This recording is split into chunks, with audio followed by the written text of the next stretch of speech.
Hey guys, Battleathon is officially over, so how did the Green Dragons do?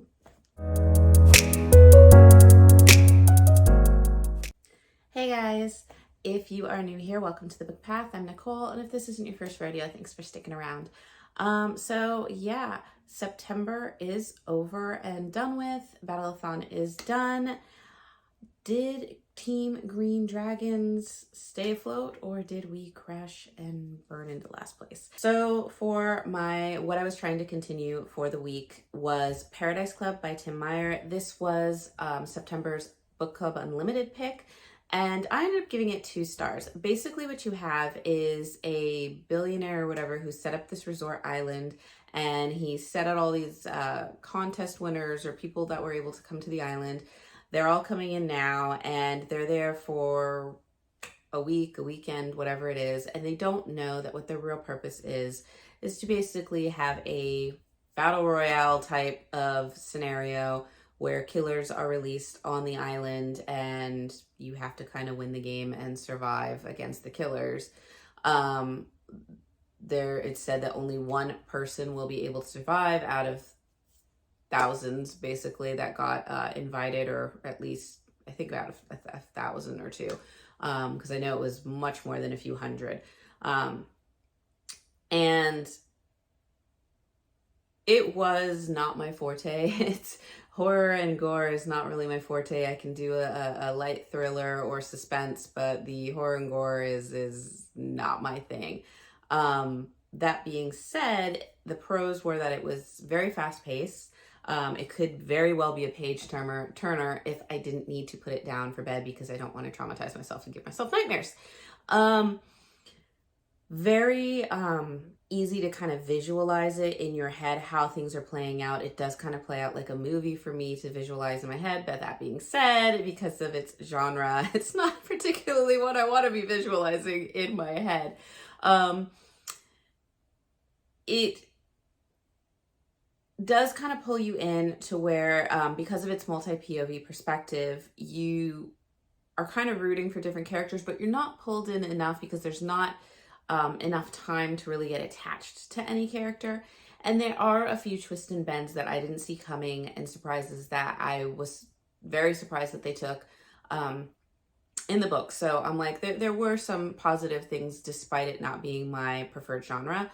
However, it is very graphic, very graphic. No one is spared. So there are a few children involved, which was not always the fun scenes to read. So definitely keep that in mind with caution. There came to a point where I was like, okay, this could be maybe a higher star. I started off at being a 3 because that's just kind of where I start all my books off, is just it's general, and then you can either gain points or lose points based on how it's going along. And while I was getting surprised, and while I didn't really like the horror and gore, I could appreciate the fast-pacedness of it. I could appreciate that I could visualize this and that it very well could be a movie.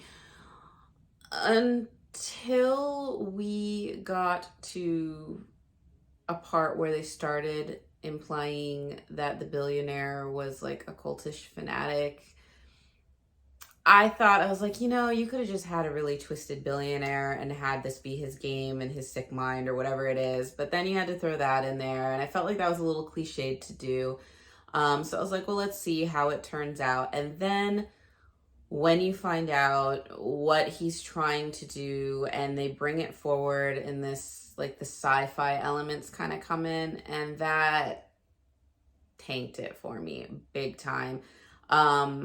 I'm not going to give it away because that would, spoil it. But it was not, it was just, it turned me into like, what am I reading right now? And that was just kind of dumb. And then the ending of it was just very quick, very kind of anticlimactic. And I guess maybe I'm still even processing it. I don't know. But I just was not a fan of it. Towards the end, I did find out that the reason for some of the choices in this book and how things played out was because the author was, I guess this started off as like a fun write on like his Patreon or some sort of site that he had, and he left it up to his subscribers to kind of pick and choose what was happening, like a choose your own adventure. And I wish that would have been put in the beginning of the book instead of the end of the book, because it explains a lot of the choices that were made in the book and where it kind of went and the bizarreness of it that might not have really made sense as the fluidity of the storyline, and just kind of how it can kind of take turns. So that made it a little bit more understandable for that, but it still wasn't enough. I'm just more thankful it was a shorter read. But yeah, it just was not my forte, and I ended up giving it 2 stars. But it was more points. It was 200 points for Team Green Dragon, so we will take what we can get. So the last book that I ended up reading for the month was to fulfill the prompt of getting a saddle for your dragon, and to that, it was supposed to read a book with a sort of movement. And for that book, I had picked Twisted Games by Anna Huang. Because it says twisted. Twisted is a type of movement, you twist. This is book 2 in the Twisted series. This is kind of your bodyguard princess, little bit of enemies to lovers, kind of romance, with some spice, or I should say a lot of spice. I liked this one much better than was it Twisted Love was the first one, I think? Yeah, Twisted Love was the first one. I liked this one a lot better. I felt the flow of the story was better. You have Bridget, who is the second born princess to a throne. She lives in America, and she's one of Ava's friends from the first book. She has now graduated college, and she has her old bodyguard, Booth. His wife was having a baby, so he kind of has stepped back, and a new bodyguard, Reese, has come to take his place. And Reese is very kind of straight-edged. I'm going to help you survive. No friends, no whatever. So they kind of butt heads for a while. However, they're both attracted to each other and are trying to fight that. And they start to kind of play on these feelings and start to kind of have this fun, and starting to bond and maybe think maybe they could be together or do something, until Bridget is slammed with the notice that her brother is abdicating the throne for love, and now she has to step up and become queen.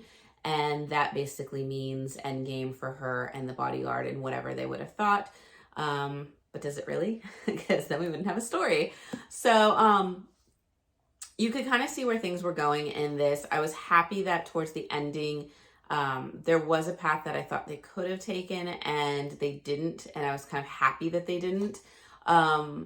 There is some quick little whipped, quick words from Reese that kind of got me to laugh a bit. Kind of reminded me a little bit of Princess Diaries. I'm not gonna lie, like if Princess Diaries was a little bit more adult and spicy. Definitely loved the description of Reese. He was gorgeous and it was very good. But like I said, I just really liked that there was a good flow to the story. The spice compared to Twisted Love, which was a little bit more on the aggressive, borderline taboo. This was a little bit more tamer in regards to that. There was still a little bit more of that alpha mentality, bedroom behavior in this, but it fit the story. There was some that I could have done without, but for the most part, it was good. So I ended up giving this one 5 stars because I really liked the storyline. I liked the characters. I did root for them. And then, like I said, the spice was good for what it needed to be. And just like I said, the resolution of how everything came together. I kind of liked how they did that. And I also kind of liked how they brought in Ava and her love interest from the first one, as well as the friends that you see in the first one, and started weaving in what their possible love stories could be in the next 2 books. So it just kind of worked together really well. So like I said, 5 stars, 500 points. Got my saddle, got my bond with my dragon, deepened my bond with my dragon. My dragon can blow fire. So I got all the prompts for the dragons for Battleathon done. So my green dragon is pretty souped up, which is awesome. And I ended up getting another 700 points this week for the final week of Battleathon. Was that enough? Now, I will say, obviously, we did not win first place. We were in battle last week for it, and we lost to Team Black Dragon. So Red and Black went on to duke it out for first place, and no surprise, Red Dragons were ahead pretty much the entire month. They ended up winning. Black Dragons came in second. So that leaves us with, did we flop and just bow out and get fourth place, or did we get third? We did not come in last. That is, I will be happy for that. We did not come in last. Team Green Dragon was able to pull ahead and get third place, while Blue Dragons ended up in fourth. So we didn't come in last. That's all I can say. That being said, that was basically it for September. I did not get to 7.5 Deaths of Evelyn Hardcastle, which was my one of my magical readathon picks for the year in Aurelium. So I'm just going to roll that over into October and get that done before tackling October's prompts for the year in Aurelium, and just keep going from there. I had fun, and I look forward to what next month brings. So thank you guys for watching. I hope to see you guys in the next video. Bye.